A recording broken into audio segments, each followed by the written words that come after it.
Hello everyone, how are you doing? This is Daryl Guberman. I am the CEO of Guberman PMC LLC, a quality consulting firm here in Connecticut. I've assisted companies in manufacturing quality and also special processes.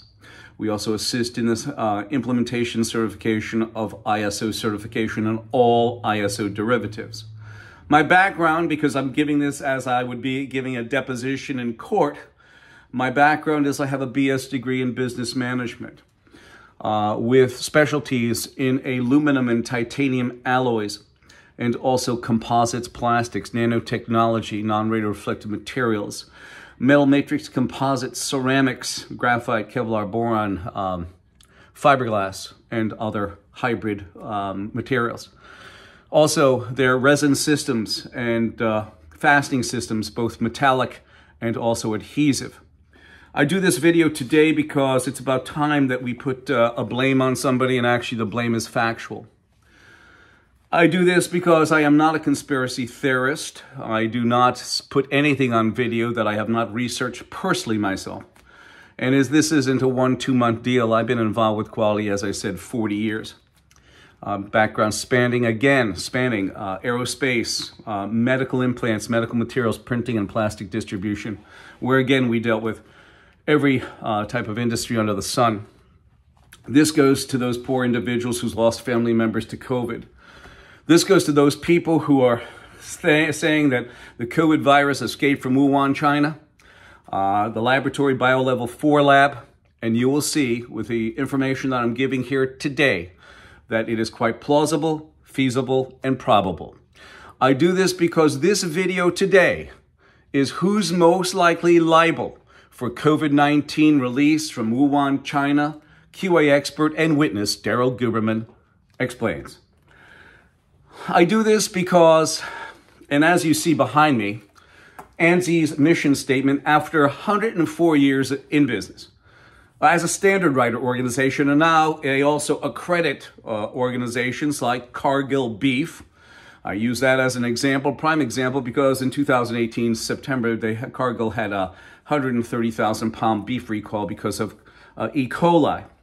Cargill sits on ANSI's board right over by the USDA and FDA. Cargill Beef also sits on ANAB's board that can grant, suspend, and withdraw certification. And they hold, through the British Retail Consortium, a quality certificate accredited by ANSI. You'll also see federal agencies on ANSI. They think they're impervious to the law. Well, it's not the law that we speak, it's for justice that we do. And that's all. And I will give you a little instance, as Thomas Paine would say, for everything that is going on that is wrong today, in the beginning of the 21st century. It is impossible to comprehend the moral mischief, if I may so express it, that mental lying has produced in our society. When a man or woman has so far corrupted or prostituted the chastity of their mind as to subscribe their professional beliefs to things they do not believe, they have prepared themselves the commission for every other crime, and this is where we stand today. I stand here today because you listened to Senator Rand Paul inquisition Anthony Fauci of NIH, and by the way, NIH, CDC, USDA, FDA sit right over by Pfizer and Johnson on ANSI's board.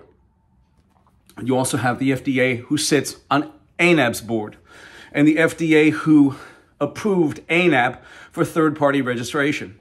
Isn't that nice and cozy?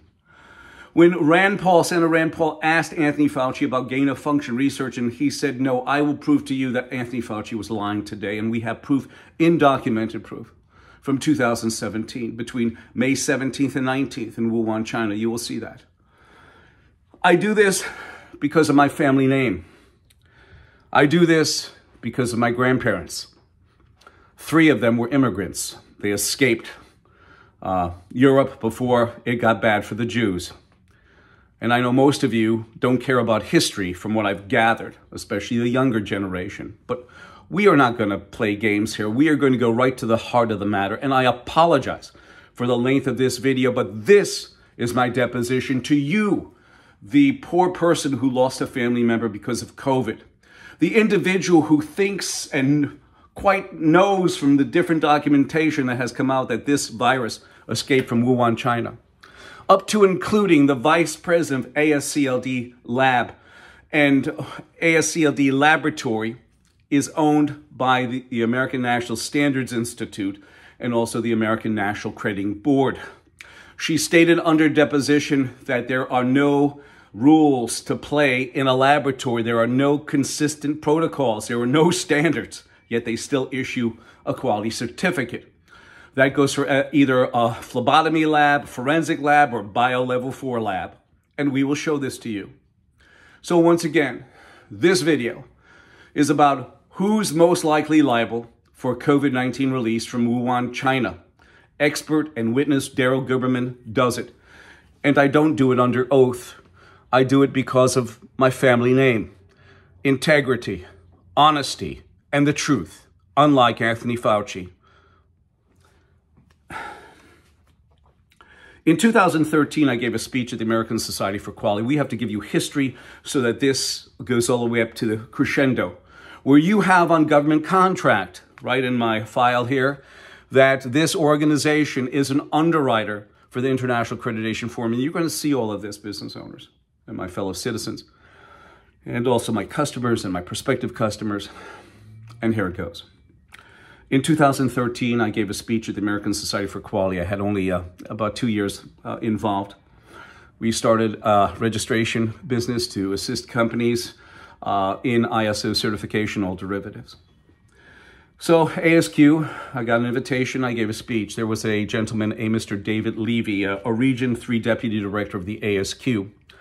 At the time, business owners and my fellow citizens, you have the ASQ, the American Society for Quality, and the American National Standards Institute owned the American National Crediting Board 50-50. So anything this guy says at my meeting is like golden, okay? And this is what he said. He was sent there to discredit me, and he couldn't do it, so he said this. There is no restriction on you doing business, unaccredited or accredited. And as I said, ANAP has no problem with what you're doing. In fact, we support you, sir. Yes, support us. Giving us 50% thumbs up. But we didn't need that. We wanted to be independent, and we are accredited. In 2016, 3 years later, Mr. Randy Dory, who at one time was the vice president of ANAP, the chairman and also principal on the International Accreditation Forum, which is incorporated in Delaware. The IF is a vessel that holds all the different accreditation bodies. And all the different accreditation bodies are considered IAF MLAs, which are equivalent in accreditation to ANAP. And we will get into this very shortly. But at this time, Randy, who wrote us this letter, was the technical advisor of ANAP. He was still the principal on the IAF tax report.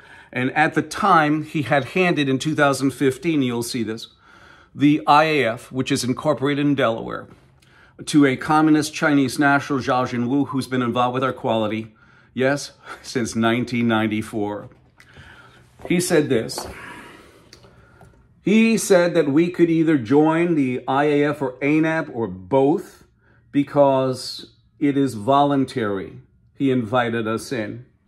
He further went on in his letter, in his correspondence, he further went on, and this is what he said. And I will continue because I have the entire note here in front of me. I just gave a snippet.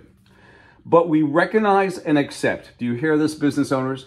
But we recognize and accept that there are conformity assessment bodies and accreditation bodies, such as your body, and your accreditation body, your body would be the registrar, that are not part of the IF and ILAC structure.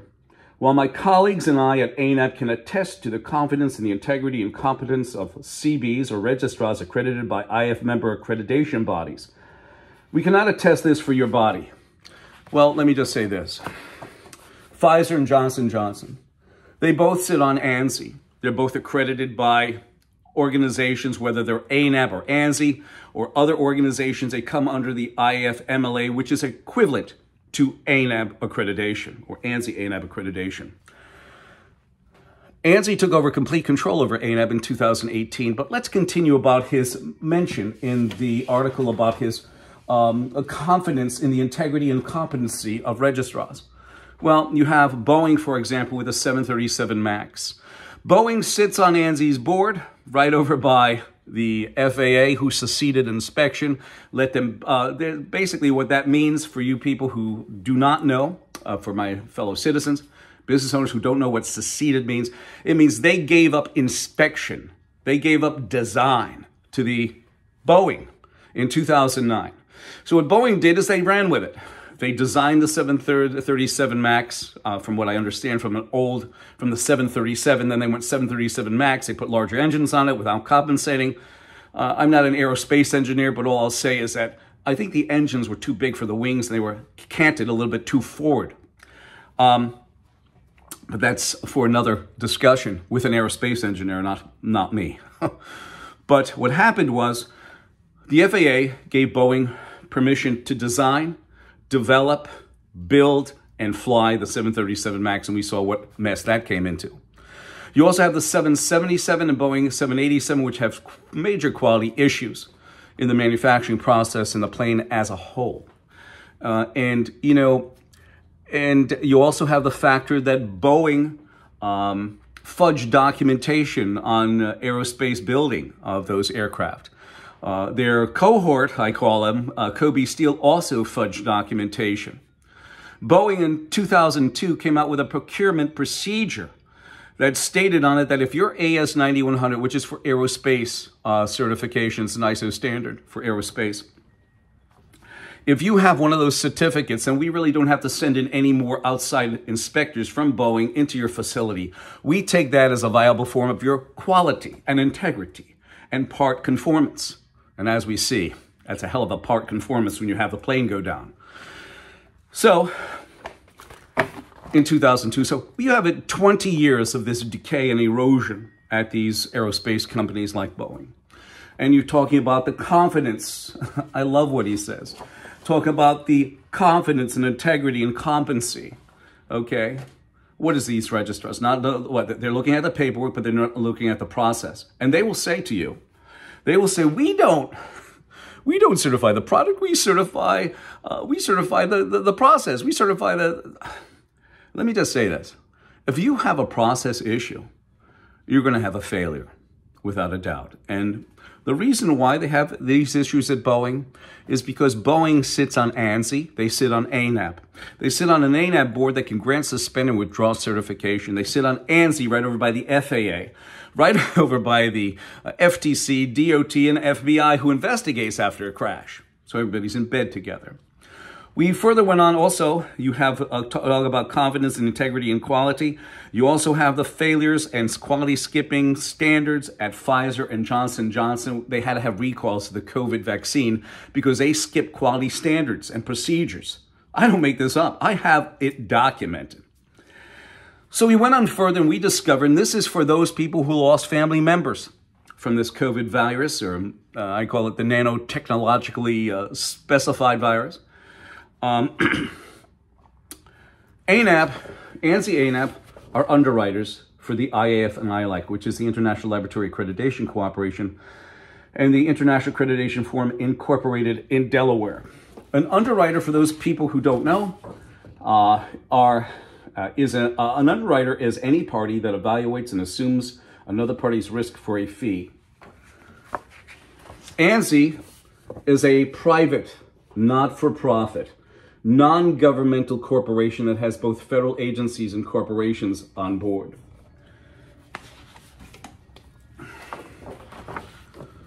In 2015, Randy Doherty, the vice president of ANAB, the chairman of the IAF, and also the principal on the IF Tax Form 990, handed over leadership to Zhao Jinwu, who's been involved with our quality since 1994, communist Chinese national. He is also, at this time, he is also the chief executive of the China National Accreditation Services. He is mandated by his country of origin, Communist China, to take your data through the China National Intelligence Law, Article number 7. You have ANSI and ANAB. ANSI took over complete control over ANAB in 2018, while Zhao Jinwu still ruled the roost of the IAF incorporated in Delaware. You have federal agencies and corporations on board. The thing that makes this really bad is in 2017, Randy was advertised on the Department of Homeland Security's website, a private, not-for-profit corporation, non-governmental entity being advertised, which is, from what I've gathered, illegal to do. And I sprung that, and Randy came down. But meanwhile, think about this. Randy and his buddy Zhao Jinwu, Communist National, who has the China National Intelligence Law Article number 7, which mandates espionage. How do we know that there wasn't cybersecurity issues going on or technology being transferred? We do not know that, do we? But Randy did get taken down from DHS. And another thing is this. You had a guy, Phil Matheson, and I think he still sits on ANSI's board. Yes, he does. From the DHS. That was getting paid at the time $256,000, probably working maybe 6 hours a year tops for that money. And it was at the time called a royalty payment, which is a non-taxable payment plus his federal salary. I'd call that double dipping, wouldn't you, ladies and gentlemen? We also have a note here that Randy put in as an article congratulating Zhao Jinwu on his promotion to chairman of the IF. They all pat each other on the back in these organizations and give out trophies. And what's that old saying? Men honor trophies, trophies don't honor men. And that's so true. And he's talking about how great Zhao was. He's been involved with our quality since 1994.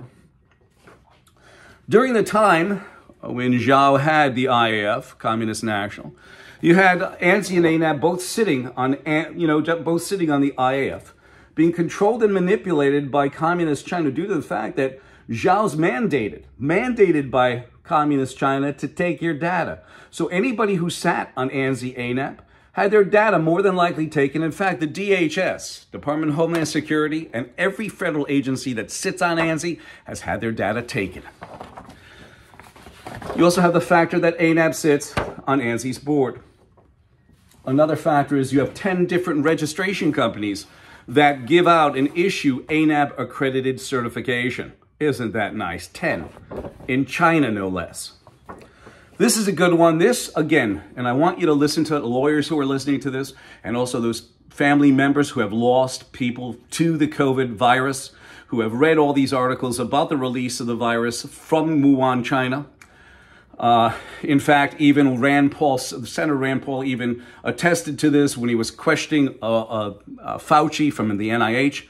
But this is the pinnacle. This is the seed here. Remember what I said. An IAF MLA is equivalent in accreditation to ANAB. ANSI, ANAB are underwriters for the IAF, which means the sole responsibility is not Wuhan, China. The sole legality responsibility is for ANSI, ANAB. I just showed you, and Randy proves it in an email from 2014 when he was then the vice president of ANAB and the chairman and principal on the International Accreditation Forum Incorporated in Delaware. And this is what he said. An IAF MLA works to facilitate global trade and vision of certified once accepted everywhere. IAF MLA signatories are obligated to recognize certificates accredited by other IAF MLA signatories as equivalent. So a company with an ISO 9001 certification that is accredited by the China National Accreditation Services, CNAS, the IAF MLA signatory in China is equivalent to an ISO certificate accredited by ANAB. Thus, ANAB is an underwriter, and they're responsible for the CNAS for the laboratory certification, ISO 17025, that was issued in Wuhan, and here's a picture of it. Here is Zhao Jinwu at the time. It was 2017. He was the chairman of the International Accreditation Forum Incorporated in Delaware.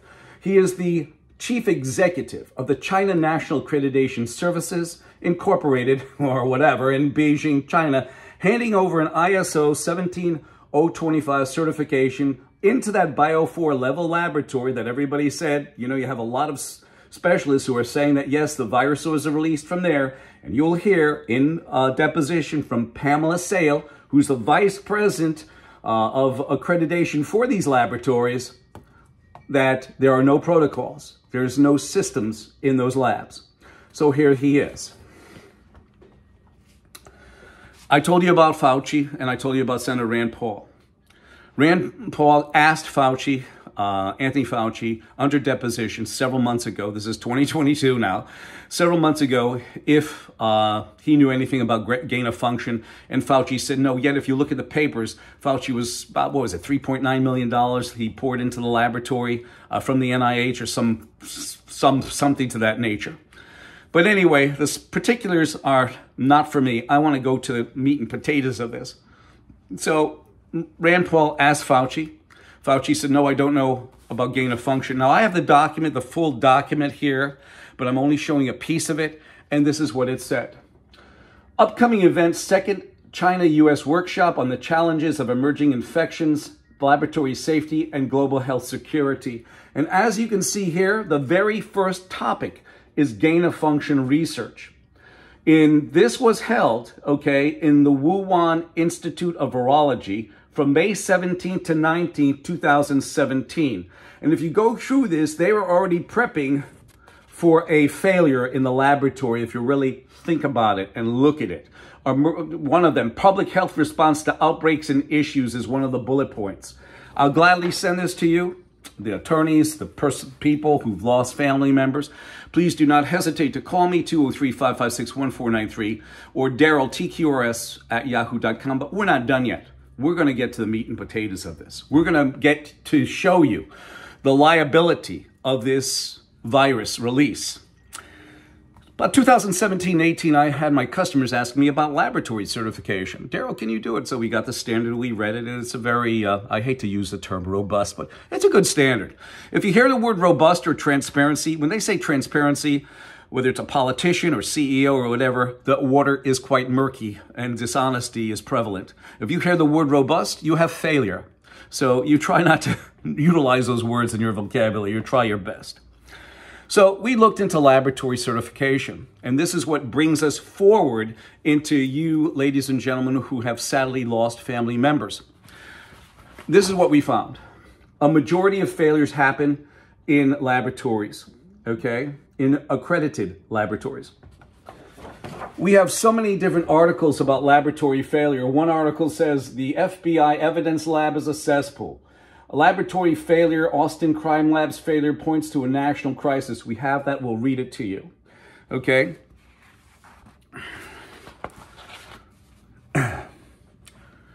This is from 2015. The reason why we go backwards rather than giving you, just remember, I told you Zhao Jinwu took over the IAF in 2015, so things correlate together. The ANAB suspends all DNA testing at a DC crime lab. And this is similar in construct to the Wuhan release of the virus. And I'll read it to you. The majority or the major evidence that calls into question the competence of ANAB is the 18 months and more during which quality auditors from ANAB and internal auditors from the Department of Forensic Science, which also sit on ANSI. They sit on ANSI's board right over by ANAB. ANAB is a standalone accreditation body and I guess also a registration body. It can be anything. It's like a chameleon that does laboratory accreditation. They own ASCLD-LAB, which also sits on ANSI, okay? ANSI and ANAB own ASCLD-LAB. And also, you have A2LA as a standalone accreditation body for laboratory. They do a lot of government and forensic labs. So the Department of Forensic Science missed non-compliances of such magnitude as to warrant suspension of the accreditation. So you have that issue. And this is the one that Pamela Sale, VP of Accreditation for Laboratory, went under deposition for, but I want to read you a short snippet. Austin's crime lab failure points to a national crisis. This is from 9/2017. As disturbing as these revelations are, the Austin lab is not alone. Similar scandals have occurred in labs in major cities across the country, including neighboring Houston, as well as St. Paul, Detroit, New York, and Philadelphia. In 2015, as I mentioned, the FBI lab in Washington, D.C. admitted that nearly every examiner in the elite FBI forensic unit gave flawed testimony in almost all trials in which they offered evidence. Over a period of 20 years, according to the Washington Post. These trials included 32 death sentences. Now here's the woman of the hour. Pamela Sale, who brings to light the quality issues that are held within the laboratory, whether it's forensics or a phlebotomy for your fluids, you know, you go for a blood test, or a Bio4 level 4 laboratory, such as in Wuhan or even in our country. You still have some protocols that you should follow, but she's saying, no, there isn't. And I will show you her exact words out of this article. I will read them to you. Number one of the issues is that there is no commonly agreed upon set of standards that forensic labs, Bio4 level 4 labs, phlebotomy labs around the country have to follow. Instead, there are informal guidelines that labs can choose to follow or not. That means the process, ladies and gentlemen, business owners, my fellow citizens, those who lost members of your family from COVID, and also the attorneys who may be listening to this, that means the laboratory is out of control. Again, it's not, her deliberation, she said forensic labs. I added the Bio4 lab and also the phlebotomy lab because a laboratory is a laboratory, no protocols. And she said it. There was a lawyer, ladies and gentlemen, business owners, and the lawyers that are listening to this. There was a lawyer, Marvin Schechter, who gave in a deposition, or actually a report to the state of New York in 2011. He said, in fact, ASCLD Lab, which is presently owned by, at that time they were owned by ANAP, but now, as of 2018, they are now owned by ANSI, ANAP together, could more properly be described as a product service organization which sells for a fee, a seal of approval. Yes, business owners, a seal of approval. So what the heck is that, a seal of approval? A seal of approval is not good. And by the way, when they became underwriters, it was the date that I took the article, the snapshot of this article was 2018. So ANSI and ANAP were already together. Now we go on to federal contracts. Federal contracts are nice because, you know, I showed you that an organization said that ANSI, ANAP are underwriters. Now they will say, well, that's an organization. We don't do that. Well, on a federal contract, business owners, my fellow citizens, those have lost, needlessly lost family members because of COVID. You have this. And by the way, this is 2018. And mind you, at the time, you had again the IAF, which was controlled and manipulated by communist leader Zhao Jinwu, who's been involved with our quality since 1994. So China still had that grip upon us. And you look at that.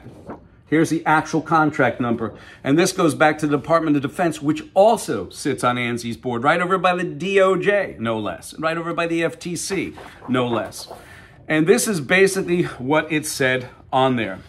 It said, and you can see number one, I will hold it here.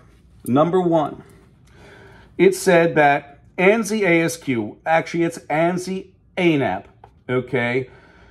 Accreditation Board, ANAP, is an underwriter for the International Accreditation Forum. Now, you have this documented on a federal contract, which means the liability is truly ANSI ANAP on any sort of escape and failure in the Wuhan laboratory, without a doubt. We haven't heard anything different, nor will they want to talk about it, because ANSI feels that they're made out of Teflon.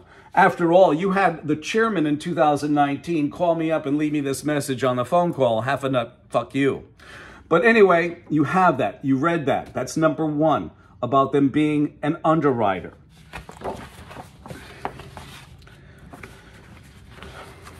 You also have the factor of the Department of Justice sitting on ANSI's board. So they feel that they're made out of Teflon. I say this to you, my fellow citizens, those who have lost family members because of COVID, needlessly. As you can see, the sequence of events that, yes, ANSI and ANAP take responsibility for the release of the COVID virus over in Wuhan, China. And just from the simple fact is that they admit on a government contract that they are, the government, the DOD, the State Department says that, yes, ANSI, ANAP are underwriters for the International Accreditation Forum. And at the time, they were inviting China in, the Department of Defense, by them stating the IAF on there. And as you saw through that flowchart I showed you, that Zhao Jinwu is mandated by Communist China to take the DOD's information through the China National Intelligence Law, Article number 7. I'm going to read this last part to you business owners, my fellow citizens, and those who have lost members of their family, sadly, concerning COVID. A lawyer wrote me a note, and I want to tell you this because it's absolutely deplorable what he said, but here it goes. He said to me, nearly everything you see when litigating in any court, federal or state, is an illusion.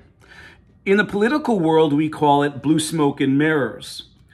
The Cambridge Dictionary, the Cambridge Dictionary states that blue smoke and mirrors is something that is intended to make you believe that something is being done or true that is not. The Merriam-Webster Dictionary states that smoke and mirrors is something intended to disguise or withdraw attention from an often embarrassing or unpleasant issue. Business owners, my fellow citizens, those of you who have lost family members, if you need an expert witness, I have over 40 plus years in quality. We have all the data. You would win. They will lose. My telephone number is 203-556-1493 or Daryl, TQRS at yahoo.com. And remember this, when you have a chairman tell you in a phone, in a voicemail, half a nut, fuck you, that's a problem, a really bad problem. That means every one of those organizations that sit on ANSI, from the federal agencies to the corporations like David Calhoun at Boeing, like Tim Cook at Apple, like Mr. Andrew Updegrove, an attorney that sits on there who was rated between 2004 and 2022 as a super attorney, all turn to me and say half a nut fuck you because Russ Cheney, the chairman at the time, said that. Unbelievable. I look forward to hearing from you. I am sorry for your loss. 203-556-1493 or Daryl, TQRS at yahoo.com. And the last and least thing I'm going to say, as Thomas Paine said it, and I will tell you, when speaking the truth, it is many times, many times, like administering medication to the dead and Winnie the Pooh, A.A. Milne, who wrote that. It is easier to believe a lie that one has heard 1,000 times than to believe a fact no one has heard before. I thank you.